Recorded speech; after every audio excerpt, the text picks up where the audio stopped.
We are going to begin our chapter on fields by actually thinking a little bit forward about what we're going to know about some simple shapes of objects and their fields by the end of the chapter. So this is really motivating in a way what we're going to be doing. And there are four simple shapes that we're going to be working with, and I'll go through them one by one. Again, right now we're giving the field, which we haven't actually derived for these yet, but we'll be doing in later videos. The first simple shape is a point charge, and this we actually have already done the electric field for it. And in this case, what we can actually model as point charges, in addition to literal point charges, which include electrons and protons, are any small charged objects. And small actually does have a physics connotation here, which is that we are far enough away that the spatial distribution of charge does not matter. So might seem a little circular, but if you're at a point where the electric field is described by this, we can pretend it's a point charge. In this section, in a later video, we're going to be talking about some limiting cases. We're going to talk a little bit about at least one situation where you have something that looks like a point charge when you're really far away, but if you're close up, it clearly isn't. So anything that would appear like it's a small charged object, so anything you're really, really far away from, can be considered a point charge.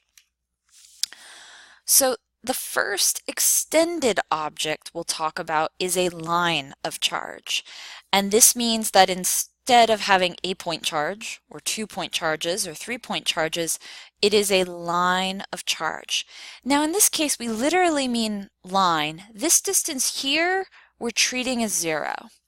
So there's two approximations that is inherently coming in. So we're treating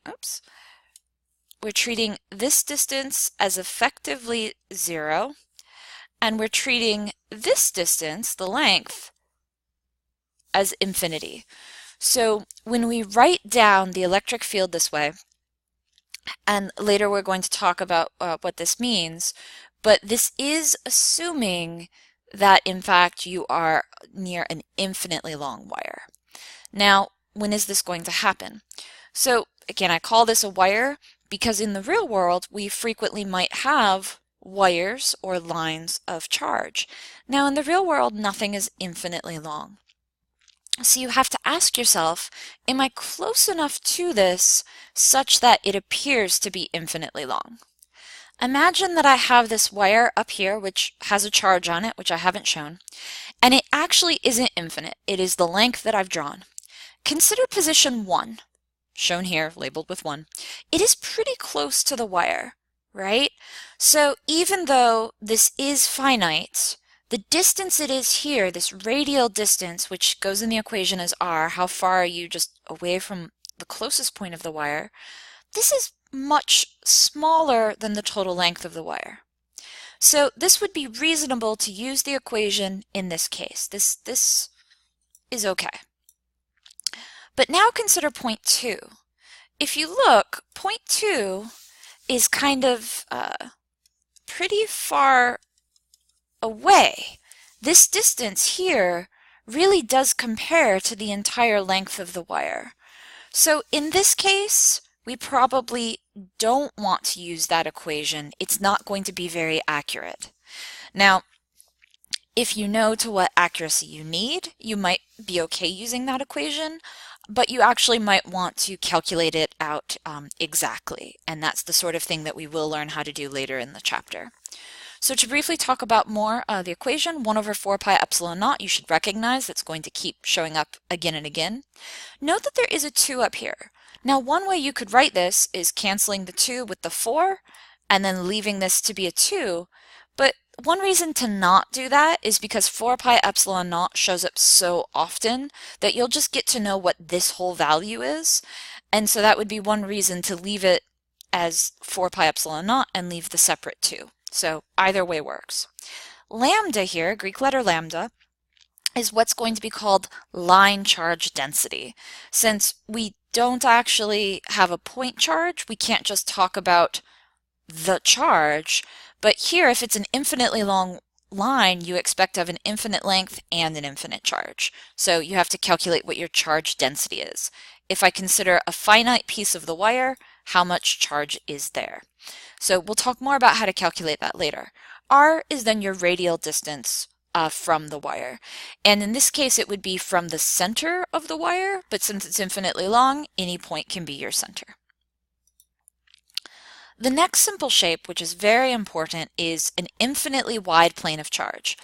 Obviously, we can't show this as infinitely wide. This looks nice and finite here, but we have to assume it's infinitely wide. And again, there's a few ways to do that. If I think about a side view, so this actually is my plane here, but a side view, again, if you're really close to it, it looks infinite. But if you're really far away, well, this doesn't look so infinite anymore. You can really see the edges. So again, if you're really close to a finite plane, this will work. Now, the reason we care about this, one big one, is that we have to use this to think about what's happening inside capacitors, which we will do in this chapter. There's going to be other scenarios, typically with finite surfaces of charge, that we're also going to want to think about this. So with this, eta here, the Greek letter that looks like a N, that's eta, and eta is going to be our surface charge density. Again, we're taking a chunk, but in this case, it's a surface area, and we're looking at what its area is and what the charge is. And we use that to get eta, the surface charge density.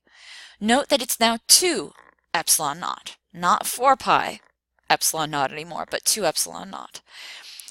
And that it doesn't actually depend on distance. Now, this is a little bit tricky to think through, so we'll come back to it later and go through this in detail. But the distance you are from this plane does not factor in. Now, this only works if it's infinite or is accurately represented as infinite. So that's one reason why it wouldn't work here, but it's okay here. So we'll talk more about this later because that's really important. And if it's a positive, all of your field is pointing away, which means both on the top and on the bottom, or above and below, towards if it's negative. The last simple object is a sphere. And in this case, the sphere is distinguished from the point charge in that it actually has some sort of radius. Now, an example of real-world object would be electrodes, that frequently things with that we think about electric fields near are in fact spherical. And we actually won't develop the best tool for understanding the field from this in this chapter. That the best way to think about this is actually chapter 24 when we learn about Gauss's law. But what's interesting about the electric field is once you're outside of the field, so this little r bigger than capital R means outside of the sphere. Once you're at a point outside of the sphere, the electric field actually looks just like a point charge that's at the center. And that's not like an approximation. That's actually that mathematically, if you're at a point outside the sphere, the field behaves as if all of the charge is at the center. So Q here is the total charge. If you're inside of the sphere, that's not the case, and we would have to talk more about what's going on with the sphere. So for now, this is a statement for just the outside, and again, to really understand this, we'll need a technique from the next chapter.